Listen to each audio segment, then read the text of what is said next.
My dear friends, my dear masters, my dear gods, எல்லோருக்கும் வணக்கம். தியான யோகம் நிகழ்ச்சிக்கு உங்கள் அனைவரையும் வரவேற்கிறேன். இன்றைய பகவத்கீதா சத்சங்கத்தில் ஸ்ரீகிருஷ்ண பரமாத்மா திரிகுணங்கள், அதாவது முக்குணங்கள் பற்றி என்ன விஷயங்கள் தெரிவித்துக் கொள்கிறாரோ அந்த விஷயங்கள் பற்றி நாம இன்னைக்கு தெரிஞ்சுக்கலாம். மை டியர் மாஸ்டர்ஸ், பகவத்கீதா 3வது அத்தியாயம் 5வது ஸ்லோகம். நஹி கஸ்சித் க்ஷணமபி ஜாது திஷ்டத்ய கர்ம க்ருத் கார்யதே ஹ்யவஸ்யஹ கர்ம சர்வஹ பிரக்ருதிஜைர்குணைஹ. நஹி கஸ்சித் க்ஷணமபி ஜாது திஷ்டத்ய கர்ம க்ருத் கார்யதே ஹ்யவஸ்யஹ கர்ம சர்வஹ பிரக்ருதிஜைர்குணைஹ. மை டியர் ஃப்ரெண்ட்ஸ், இந்த ஸ்லோகத்தில் ஸ்ரீகிருஷ்ண பரமாத்மா கர்மாக்கள் பற்றி, இயற்கை பற்றி திரும்ப திரும்ப ஜனன மரண சக்கரத்தில் நுழைந்து ஜீவான்மாக்கள் என்ன செய்கின்றதோ என்ற விஷயங்கள் நமக்காக போதிக்கிறார். 3 குணங்கள் உள்ளன: சத்வகுணம், ரஜோகுணம், தமோகுணம். இந்த குணங்களை திரிகுணங்கள் அல்லது முக்குணங்கள் என சொல்லப்படுகிறது. இந்த முக்குணங்களும் மனிதனின் இயல்பு. எதற்காக என்றால், இந்த முக்குணங்களின் மூலம்தான் கர்ம என்பது மனிதனின் செய்வார். சத்துவ குணத்தில் இருக்கிறவங்க சத்துவ குணத்திற்கு சம்பந்தப்பட்ட கர்மாக்கள் மட்டுமே செய்வார்.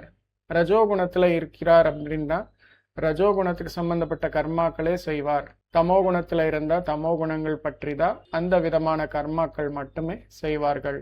அதற்காக இந்த முக்குணங்கள் மூலமா நாம பிரகிருதி, அதாவது இயற்கை என்பது ஏற்படும். இந்த குணங்களின் மூலம்தான் எல்லாமே ஏற்படுகிறது. இந்த குணங்கள் பற்றி ஒரு சிஸ்டம் என்பது இருக்கு. அந்த சிஸ்டம் தான் பிரகிருதி என சொல்லப்படுகிறது. பூலகத்தில் பிறந்த அனைத்து ஆன்மாக்களும் பௌதீக உடலுக்குள் பிரவேசித்தால் அந்த ஆன்மாவை ஜீவாத்மா என சொல்லப்படுகிறது. இந்த ஜீவாத்மாக்கள் அனைத்தும் கர்ம செய்வதற்காகவே பிறப்பார். கர்ம செய்தால் மட்டுமே அவருக்கு ஒரு வளர்ச்சி என்பது இருக்கும். 1 2 கிடையாது, ஜீவான்மாக்கள் இருக்கிறது. கோட்டிக்கணக்கான ஜீவான்மாக்கள் எல்லாமே இந்த உலகத்தில் இன்னைக்கு இருக்கிறார். ஒவ்வொரு ஆன்மாவும் அவருக்கு சம்பந்தப்பட்ட கர்மாக்கள் செய்வார். ஒவ்வொரு கர்மாவின் மூலமாகவும் இயற்கை என்பது ஏற்படும்.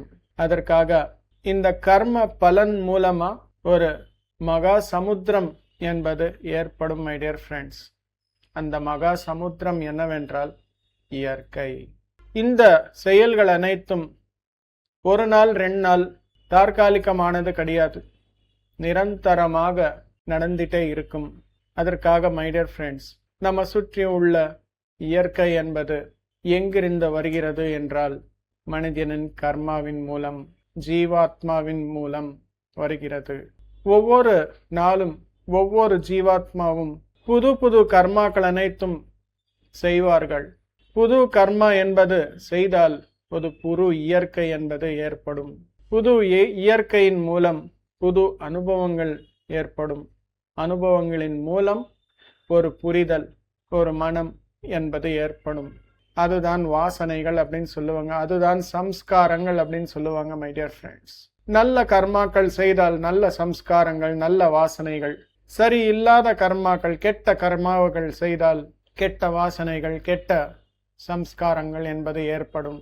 தான் செய்த கர்மாவின் மூலம் ஏற்பட்ட இந்த வாசனைகள் அனைத்தும் விட்டு விடுவதற்காக திரும்ப திரும்ப இந்த பூலகத்தில் பிறப்பு என்பது எடுத்து ஜனன மரண சக்கரத்தில் நுழைந்து இந்த வாசனைகள் என்பது விட்டு விடணும் என்ற முயற்சி என்பது ஒவ்வொரு ஜீவாத்மாவும் செய்யும். இதுதான் இயற்கை.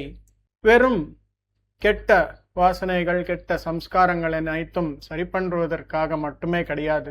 நல்ல சம்ஸ்காரங்களும் இருக்கும், நல்ல வாசனைகளும் இருக்கும். இவற்றை பலப்படுத்துவதற்கும் ஜீவாத்மாக்கள் திரும்ப திரும்ப இந்த உலகத்திற்கு பிரவேசிப்பார். அந்த விதமாக நல்ல கர்மாக்களின் மூலம் நல்ல சம்ஸ்காரங்களை பலப்படுத்துவதற்காகவே நாம் எல்லோரும் வந்திருக்கிறோம். மை டியர் ஃப்ரெண்ட்ஸ், மனிதன் என்பவன் கர்ம செய்வதற்காகவே இருக்கிறான். கர்ம செய்வதின் மூலம் பிறந்தான். இதுதான் சத்தியம். ஒவ்வொரு நொடியும் ஏதோ ஒரு கர்மா என்பது செய்து கொண்டே இருப்பார். உண்ணுவது, பேசுவது, தூங்குவது, வேலை செய்வது போன்ற கர்மாக்கள் அனைத்தின் மூலம் மனிதன் ஏதோ ஒரு விஷயம் புரிந்துக்குவார். பௌதிக உடல் வேலை செய்யவில்லை என்றால், அதாவது தூங்குவ நேரத்தில் கூடவும் நம்முடைய மனதின் மூலம், புத்தியின் மூலம் ஏதோ ஒரு கர்மாவை செய்து கொண்டே இருப்பான். அதாவது ஒவ்வொரு நொடியும் ஒவ்வொரு ஜீவாத்மாவும் கர்மா என்பது செய்து கொண்டே இருப்பான். கர்மா இல்லை என்றால் ஆன்ம வளர்ச்சி என்பது இருக்காது. அதற்காக கர்மா செய்வதற்காகவே இந்த மனிதன் என்பவன் பிறந்திருக்கான். எந்த விதமான கர்மாவை செய்வோமோ அந்த விதமான குணங்கள் என்பது ஏற்படும். எந்த விதமான குணங்கள் என்பது உள்ள இருக்கிறதோ அந்த விதமான கர்மாக்களே திரும்பி பலமாக செய்யப்படும். அதற்காக மை டியர் ஃப்ரெண்ட்ஸ், நாம் செய்ய வேண்டிய முயற்சி என்ன என்றால், நல்ல கர்மாவகளை செய்து நல்ல குணங்களை ஏற்படுத்திக்க வேண்டும். நல்ல குணங்களின் மூலம் நல்ல கர்மாக்கள் மட்டுமே 4 பேருக்கு செய்யணும். இதுதான் மனிதனின் தினந்தோறு வாழ்க்கையில் தன்னுடைய பொறுப்பு. இந்த விதமான புரிதல் என்பது வரணும் என்றால் தினமும் தியானம் என்பது செய்யணும். ஆன்மீக புத்தகங்களை வாசிக்கணும். சத் சங்கம் செய்யணும். அப்போதான் நம்முடைய குணங்களுக்குள் மாற்றம் என்பது வருது. தமோ குணத்தில் இருக்கிறவங்க எல்லாருமே ரஜோ குணத்திற்கு வருவாங்க. ரஜோ குணத்திலிருந்து சத்துவ குணத்திற்கு வருவாங்க. அப்போ உங்களுடைய கர்மாக்கள் எல்லாமே சத்துவ குணத்திற்கு சம்பந்தப்பட்டதாகும். சத்துவ குணத்திற்கு சம்பந்தப்பட்ட விஷயங்கள் அனைத்தும் இந்த உலக நன்மைக்காகவே செய்யப்படும். இந்த விதமாக நம்மை நாம ஆன்ம வளர்ச்சிக்காக முயற்சி என்பது செய்யணும் மாஸ்டர்ஸ். வேறொருத்தர் நம்ம முயற்சி என்பது செய்ய முடியாது. நமக்காக நாமே முயற்சி என்பது செய்யணும். இதுதான் ஸ்ரீகிருஷ்ணர் கர்மாவை பற்றி, முக்குணங்கள் பற்றி நமக்கு இன்னைக்கு போதிக்கிறார் my dear friends. Thank you my dear friends.